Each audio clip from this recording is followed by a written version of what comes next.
Hello students, मैं संजीव मिश्रा अपने YouTube channel पर आप सभी का हार्दिक स्वागत करता हूं। आशा करता हूं आप सब स्वस्थ मस्त और अपनी पढ़ाई में पूरी तरह व्यस्त होंगे। आज हम सब पढ़ेंगे पाठ 4 छापा। इसके कवि हैं ओम प्रकाश आदित्य जी। यह एक हास्यव्यंग्य कविता है। 4 छापा और कवि हैं ओम प्रकाश आदित्य। छापा अर्थात अनधिकृत रूप से गलत तरीके से संचित किया गया, जमा किया गया जो धन है उसका पता लगाने के लिए सरकारी कर्मचारियों के द्वारा लोगों के घरों में छापा मारा जाता है, कार्यालय में छापा मारा जाता है, तलाशी ली जाती है और हर एक प्रकार के धन का, व्यय का, खर्च का, वस्तुओं का, सामानों का पता लगाया जाता है कि यह जो इसके पास अर्जित संपत्ति है, धन है, यह सही तरीके से कमाई गई है अथवा नहीं। आज जो कविता हम पढ़ने जा रहे हैं, छापा, जिसको इंग्लिश में आप रेड कहते हैं, रेड, और उसमें कवि आदित्य जी ने हास्य व्यंग के माध्यम से आयकर विभाग के लोगों के द्वारा एक कवि के घर में छापा मारने का वर्णन किया है। यहाँ पर कवि के माध्यम से यह बताया गया है कि सामान्य नागरिक की आर्थिक स्थिति कैसी होती है। साथ में ही यह भी बताया गया है कि कभी कभी छापा मारने वाले लोग गलत व्यक्ति के घर में जाकर के छापा मारते हैं और वहाँ पर उन्हें बहुत सारी मुसीबतों का सामना करना पड़ता है, उनके हाथ में कुछ नहीं आता। यहाँ पर भी कवि ने ऐसा ही वर्णन किया है। मैं अधिक समय नहीं लूँगा, तो आइए इस बहुत ही सुंदर कविता का हम लोग आनंद लेते हैं, जो कि हास्य व्यंग्य है। प्रस्तुत हास्य व्यंग्य कविता में कवि ने आयकर विभाग के छापे के माध्यम से आम आदमी की आर्थिक स्थिति, छापा मारने वालों की कार्यप्रणाली को दर्शाया है। आर्थिक स्थिति अर्थात उसके पास धन इत्यादि कितना है। अर्थ में एक प्रत्यय लगा के आर्थिक बनाया गया है। कवि द्वारा किया गया छापे का वर्णन व्यंग्यात्मक हास्य उत्पन्न करता है। व्यंग्यात्मक अर्थात हंसी, ताने का रूप लेकर। आइए इसका आनंद लेते हैं।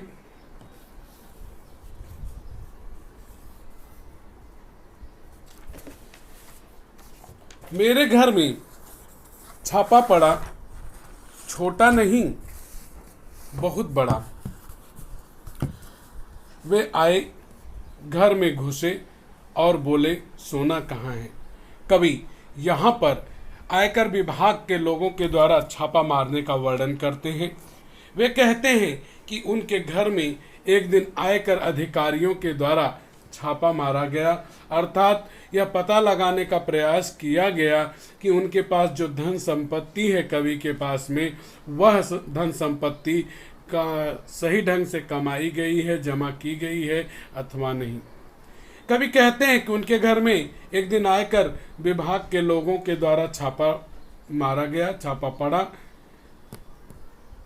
यह छापा छोटा नहीं था, बल्कि यह छापा बहुत बड़ा था।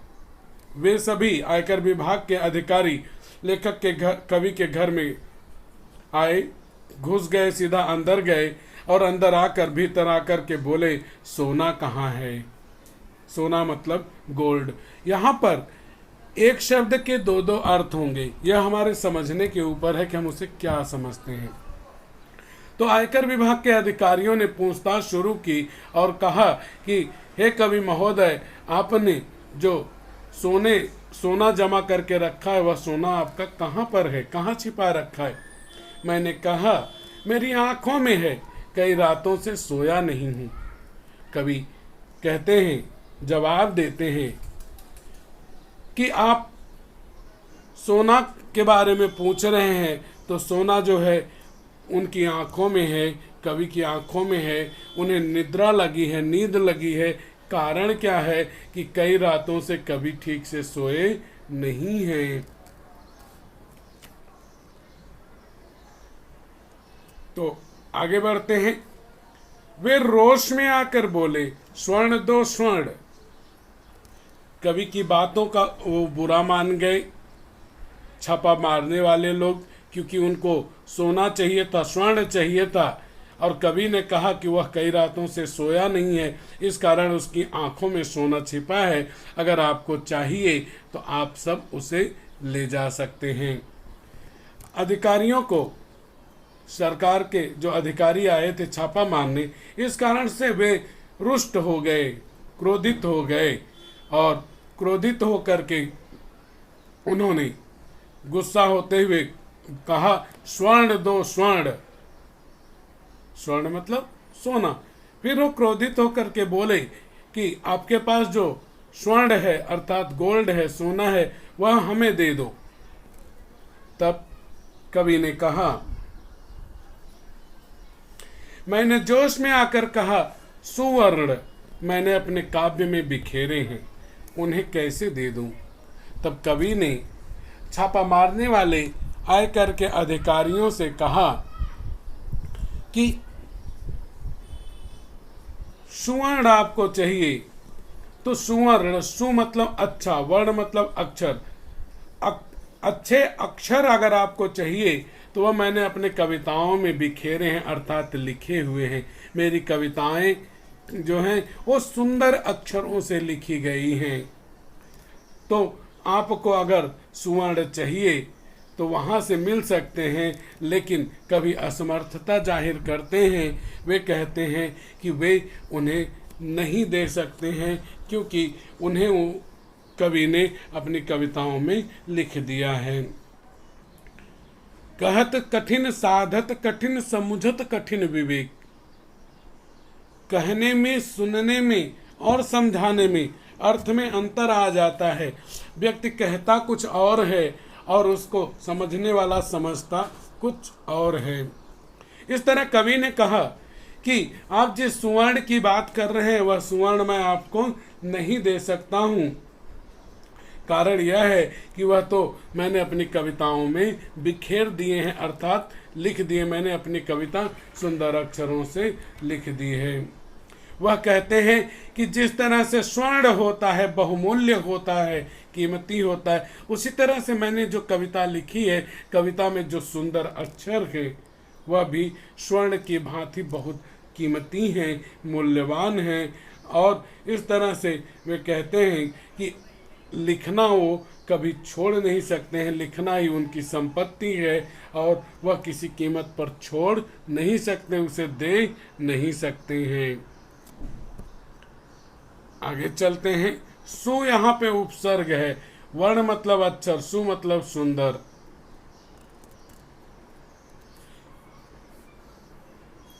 वे झुझला कर बोले, झुझला कर बोलना अर्थात थोड़ा सा क्रोधित होकर के बोलना। वे झुंझला कर बोले, तुम समझे नहीं, हमें तुम्हारा अनधिकृत रूप से अर्जित अर्थ चाहिए। जब कवि ने कहा कि उसने अपनी कविताओं में सुवर्ण बिखेर रखे हैं और वह उन्हें नहीं दे सकता, उसके द्वारा कविता में बिखेरे गए जो सुंदर अक्षर हैं वो भी बहुत मूल्यवान है, वही उसकी संपत्ति है और वह उसे देने में असमर्थ है। इस बात पर, कवि की इस बात पर छापा मारने वाले अधिकारी थोड़ा क्रोधित हो गए और क्रोधित होकर बोले कि तुम हमारी बात का अर्थ नहीं समझे, तुम हमारी बात का मतलब नहीं समझ पाए। हमें तुम्हारा वह धन चाहिए जो तुमने गलत तरीके से कमाया हुआ है, अनधिकृत रूप से, जो तुम्हारे अधिकार में नहीं है, बल्कि तुमने गलत तरीके से वह धन अर्जित किया है, जमा किया हुआ है। हमें तुम्हारा वह अर्थ, वह धन चाहिए। अर्थ मतलब पैसा, अर्जित मतलब जमा किया, एकत्रित किया हुआ, कमाया हुआ। अनधिकृत अर्थात जो हमारे अधिकार क्षेत्र में नहीं आता है उसे कहते हैं। आगे बढ़ते हैं तो कभी वे झुझलाकर पूछते हैं आकर विभाग वाले कि तुम हमारे कहने का अर्थ नहीं समझे।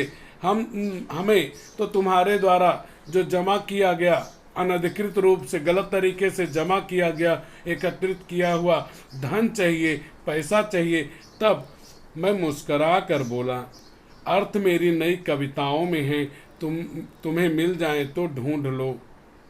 तब कवि कहता है कि उसने अपनी कविताओं में, मुस्कुराते हुए कहता है कि उसने अपनी कविताओं में एक से बढ़कर एक सुंदर अर्थ प्रकट किए हैं। अर्थात उसकी कविताओं के जो अर्थ हैं वे बहुत ही मारक हैं, बहुत ही सुंदर हैं। अगर तुम चाहो तो उसकी कविताओं को पढ़ो, उसकी कविताओं में से अर्थ खोजो, और अगर तुम्हें मिल जाए तो तुम उसे ले जा सकते हो।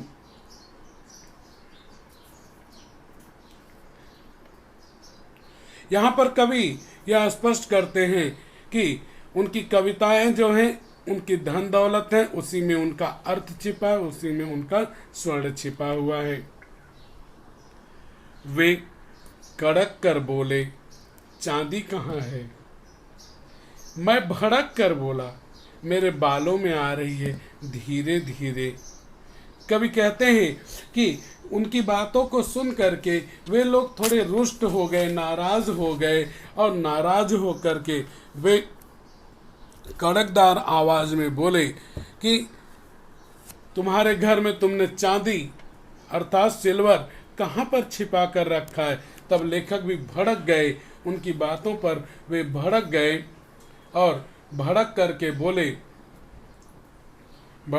बोले कि मेरे बालों में धीरे धीरे सफ़ेदी आ रही, अर्थात मेरे बाल सफ़ेद हो रहे हैं, अगर तुम्हें चाहिए तो तुम ले सकते हो। इस तरह से आयकर विभाग के अधिकारी कुछ और कहते हैं, कवि उन्हें अपने अर्थ के अनुसार समझ रहा है। कवि कहते हैं कि आयकर विभाग वाले जब पूछे कि तुमने जो चांदी है वह कहाँ छिपा रखी है, तब वे क्रोधित हो गए और क्रोधित होकर के बोले, उन्होंने चांदी का अर्थ सफ़ेद बालों से लगाया। चांदी के रंग के जो हो रहे थे, सफ़ेद हो रहे थे, वे बोले कि अब मैं बूढ़ा हो रहा हूँ, मेरे बाल सफ़ेद हो रहे हैं और इन बालों में ही चांदी है, आपको चाहिए तो आप ले जा सकते हैं। वे उद्भ्रांत होकर बोले, उद्भ्रांत होकर अर्थात भ्रम में पड़ करके।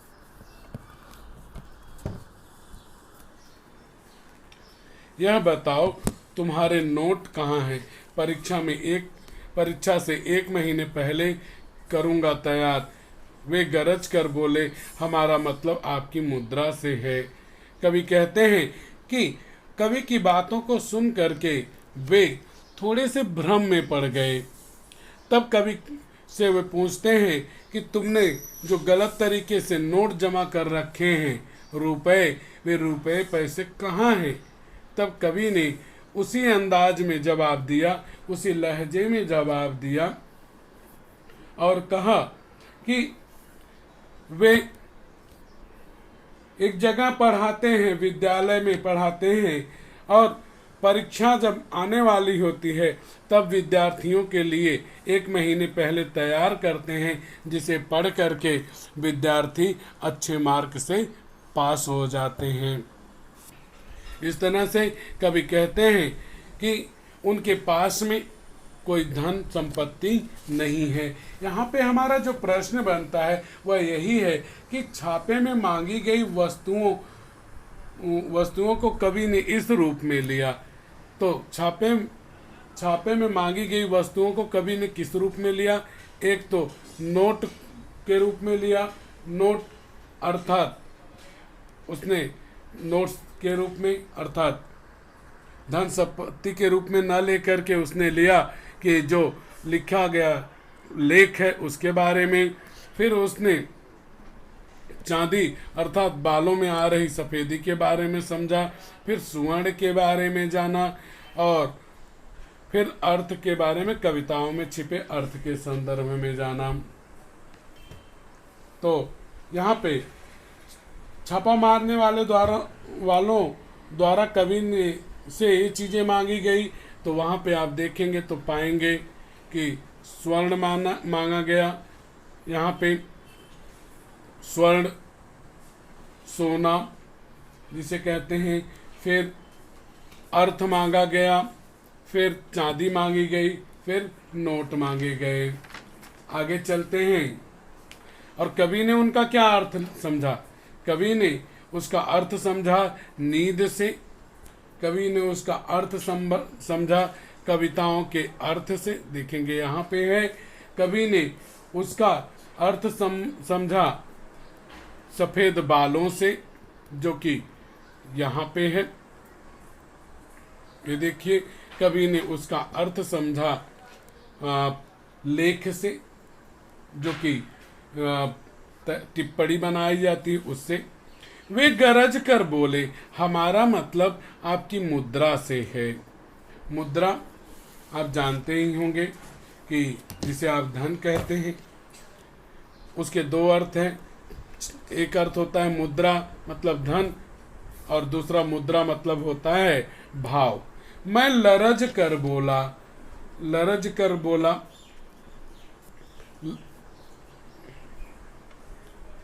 अर्थात कांपते हुए। मुद्राएं आप मेरे मुख पर देख लीजिए। वे खड़े होकर सोचने लगे।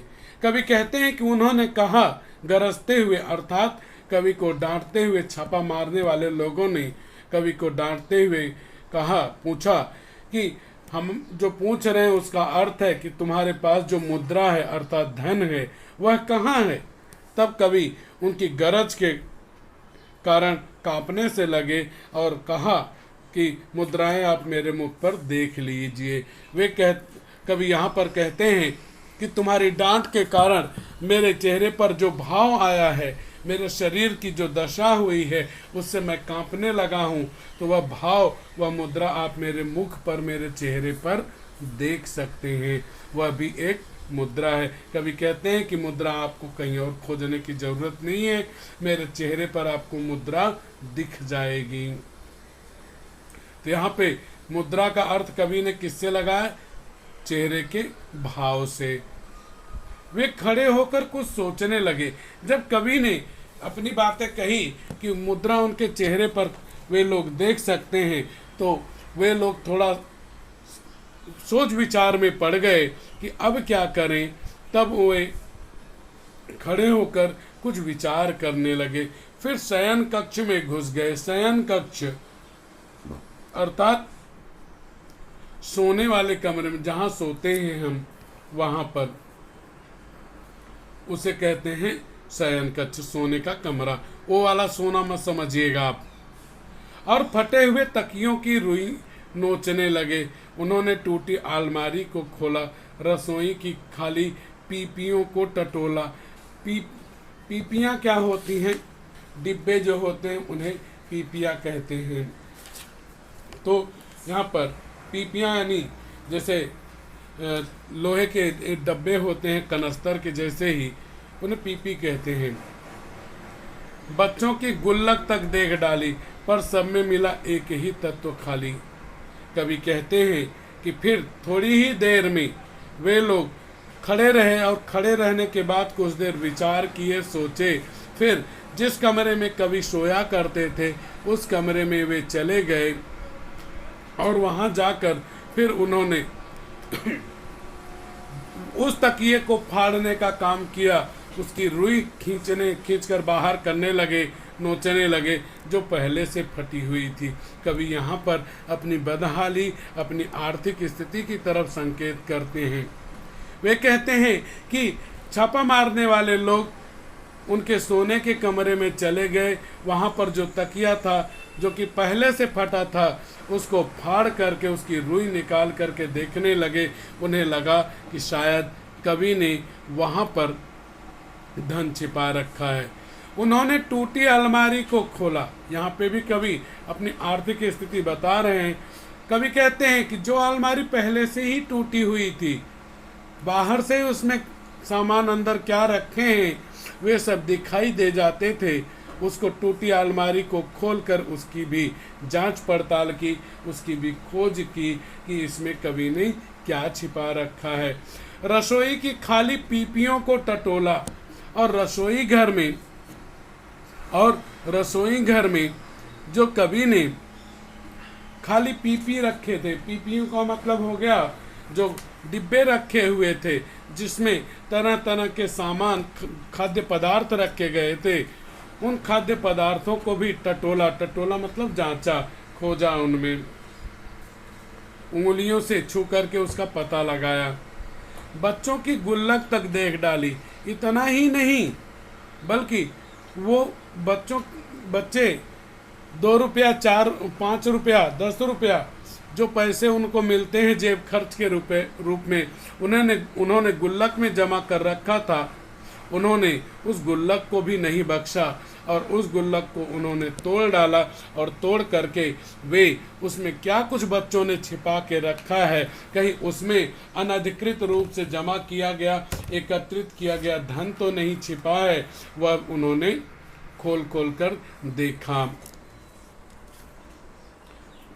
पर सब में मिला एक ही तत्व खाली। कवि कहते हैं परंतु उन सभी को छापा मारने वाले लोगों को उन सभी चीजों में, चाहे वह तकिया रही हो, चाहे वह टूटी अलमारी रही हो, चाहे रसोई घर का पीपी रहा हो, चाहे बच्चों का गुल्लक रहा हो, उन सभी में छापा मारने वालों को एक ही तत्व, एक ही बात कॉमन मिली कि सभी जगह खाली थे, अर्थात उनमें कहीं कोई भी वस्तु नहीं थी। अब यहाँ पे प्रश्न आपके बनते हैं कि ये वस्तुएं खाली थी, तो ये वस्तुएं खाली थी तो यहाँ पे देखेंगे तो पाएंगे टूटी अलमारी खाली थी, पीपी खाली थे, बच्चों के गुल्लक खाली थे। 3 यहाँ पर। इसे छापा मारने वाले नोचने लगे, फटे हुए तकिए को नोचने लगे। आगे बढ़ते हैं। कनस्तरों को, मटकों को ढूंढा, सब में मिला शून्य ब्रह्मांड। कभी आगे कहते हैं इतना ही नहीं, उन सभी लोगों ने घर में जो गेहूं, चावल इत्यादि रखने के लिए जो कनस्तर होते हैं, टीन के डब्बे होते हैं, उन सभी को भी उन लोगों ने नहीं बख्शा, उसे भी उन्होंने टटोला, ढूंढा। उसमें जो पानी पीने का मटका था, उनको लगा कि शायद कवि ने वहाँ पर धन छिपा रखा है, उन सभी ने उन मटकों में भी हाथ डाल डाल के उन्होंने खोजबीन की, तलाशी ली, लेकिन सभी जगहों पर उन्हें शून्य ब्रह्मांड मिला, अर्थात कुछ भी प्राप्त नहीं हुआ, रिक्त मिला। सभी जगह सब कुछ खाली मिला। तो यहाँ पे चौथा और पांचवा भी मिल गया कि ये खाली तत्व थे, ये वस्तुएं खाली थी। चौथे में कनस्तर, पांचवे में मटके। शयन कक्ष में कौन सी चीजें पाई गई थी, यह प्रश्न आपका बनता है। तो क्या पाया गया वहां पर? फटा हुआ तकिया, टूटी हुई अलमारी। आगे बढ़े। बहुत ही सुंदर कविता है। देखकर मेरे घर में ऐसा अरण्य कांड। अरण्य कांड यहाँ पे अर्थ होता है बिखरा हुआ, लेकिन अरण्य कांड यह श्री रामचरितमानस का है। और यह जो है आपको अरण्य कांड में तीसरा यह कांड है जहाँ पर भगवान श्री रामचंद्र जी बहुत सारे राक्षसों का वध करते हैं, बहुत सारे राक्षसों का अंत करते हैं। देखकर मेरे घर में ऐसा अरण्य कांड, उनका खिला हुआ चेहरा मुरझा गया। कवि अरण्य कांड मतलब यहाँ पे जंगली हालत, अरण्य मतलब जंगल। कवि कहते हैं कि जब उन लोगों ने देखा कि कवि के घर में कुछ भी ऐसा नहीं है जिसकी तलाशी ली जा सके, हर जगह पर केवल खाली पदार्थ है, कुछ भी ऐसा नहीं है कि जिसे टटोला जा सके, हर जगह उन्हें निर्जन मतलब अरण्य मतलब यहाँ पे खाली होता है, निर्जन क्षेत्र दिखाई पड़ा। तब छापा मारने आए हुए लोगों के चेहरे मुरझा गए, अर्थात वे निराश हो गए। यहाँ प्रश्न बनता है कि अधिकारियों के चेहरे मुरझाने का कारण, क्योंकि कवि के घर में उन्हें अरण्य कांड दिखाई पड़ा। अरण्य कांड मतलब कि हर चीज बिखरा हुआ, हर चीज खाली।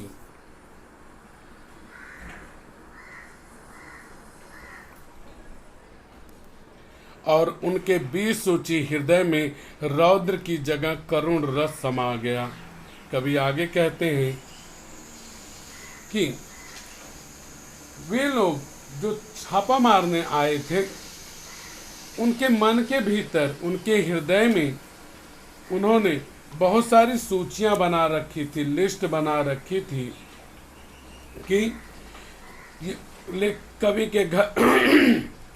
के घर में काफी कुछ धन मिलेगा, काफी कुछ सामान मिलेगा, काफी कुछ वस्तुएं मिलेंगी जो अवैध तरीके से कमाई गई होंगी। लेकिन जब उन्होंने कवि की दुर्दशा देखी तो रौद्र की जगह, रौद्र मतलब होता है क्रोध, यह एक रस होता है। रौद्र मतलब क्रोध, एक रस होता है। तो कवि कहते हैं कि जब उन्होंने अपने मन में जो सूची बना रखी थी, लिस्ट बना रखी थी, जिसमें 20 सामान थे, अनेकों सामान थे कि कवि के घर में यह मिलेगा, वह मिलेगा, वह सब नहीं मिला, तो उनका क्रोध जो है वह जाता रहा और उस क्रोध की जगह पे करुण रस अर्थात दया की भावना, अनुकंपा की भावना समा गई। तो यहाँ पे आपका एक छोटा सा प्रश्न बनता है कि पद्यांश में प्रयुक्त 2 रसों के नाम, तो एक रस का नाम होगा रौद्र, दूसरे रस का नाम होगा करुण रस। आगे बढ़ें। वे बोले क्षमा कीजिए, हमें किसी ने गलत सूचना दे दी। अपनी असफलता पर वे मन ही मन पछताने लगे। कवि कहते हैं कि जब उनके अनुसार जो सामान कवि के घर में मिलना चाहिए था वह सब नहीं मिला, तो उनके अंदर परिवर्तन आ गया। छापा मारने वालों का हृदय परिवर्तित हो गया। उन्होंने कवि से क्षमा मांग ली। क्षमा मांगते हुए उन्होंने कहा, हमें किसी ने गलत सूचना दे दी थी। अब यहाँ पे प्रवाह तालिका चलेगी आपकी। प्रवाह तालिका में क्या होता है कि लगातार, जैसे संजाल में आप 4 बातें लिखते हैं, उससे संबंधित आपको 4 बातें यहाँ पे लिखनी होती है। तो यहाँ पर प्रश्न यही बना कि छापा मारने वालों में आया हुआ परिवर्तन। तो पहला क्या परिवर्तन आया?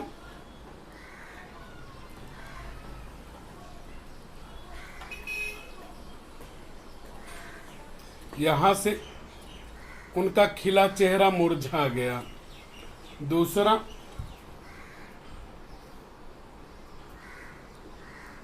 रौद्र की जगह करुण रस उसमें समा गया। तीसरा, वो अपनी गलती के लिए क्षमा मांगने लगे। अपनी असफलता पर वे मन ही मन पछताने लगे। कवि कहते हैं कि जब कवि के घर में वे वस्तुएं नहीं मिली तो वे लोग क्षमा मांगने लगे और दया की भावना से भर गए। उन्हें अपनी असफलता पर पछतावा होने लगा, पश्चाताप होने लगा। परिच्छेद में आए हुए निम्नलिखित शब्द के लिए समानार्थी शब्द खोज कर लिखिए। पश्चाताप, उसके लिए आएगा पछतावा। असफलता में अ उपसर्ग है, ता सफलता है। सिर झुकाकर वापिस जाने लगे। मैंने उन्हें रोक कर कहा, ठहरिए। कवि आगे कहते हैं कि उन्हें अपनी असफलता पर बड़ा पश्चाताप हुआ और वे पश्चाताप करने लगे और पश्चाताप करते हुए, क्षमा मांगते हुए वे जाने लगे। तब कवि ने उन्हें रोकने का प्रयास किया और उनसे कुछ प्रश्न पूछने लगा।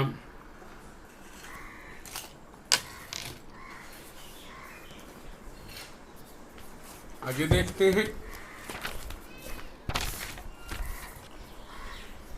सिर मत धुनिए, सिर मत धुनिए, सिर धुनना अर्थात अनावश्यक प्रयास करना।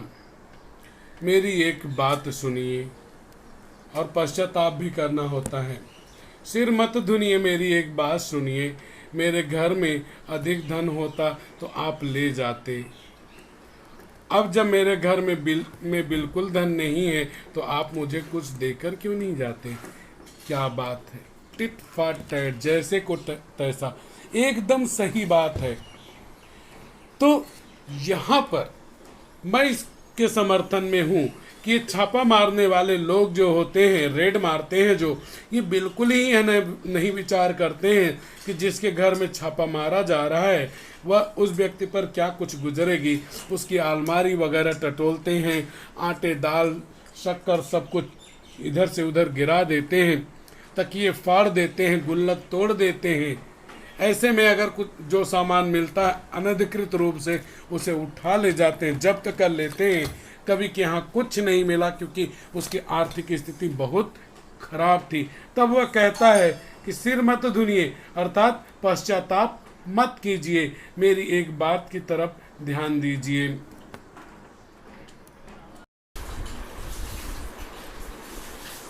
सिर मत धुनिए, मेरी एक बात सुनिए, मेरे घर में अधिक धन होता तो आप ले जाते।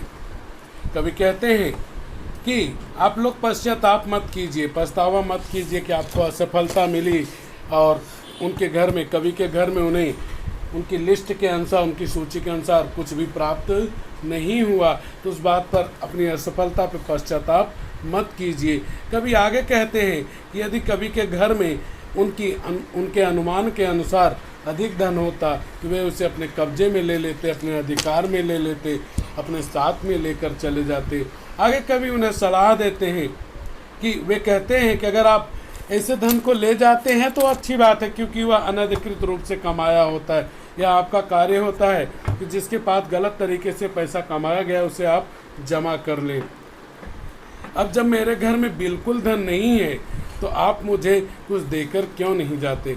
कभी उनसे कहते हैं कि हम उनके घर में, कवि के घर में कुछ भी नहीं है ऐसा कि जिससे उनकी आजीविका ठीक ठीक चल सके, धन की बिल्कुल ही कमी है।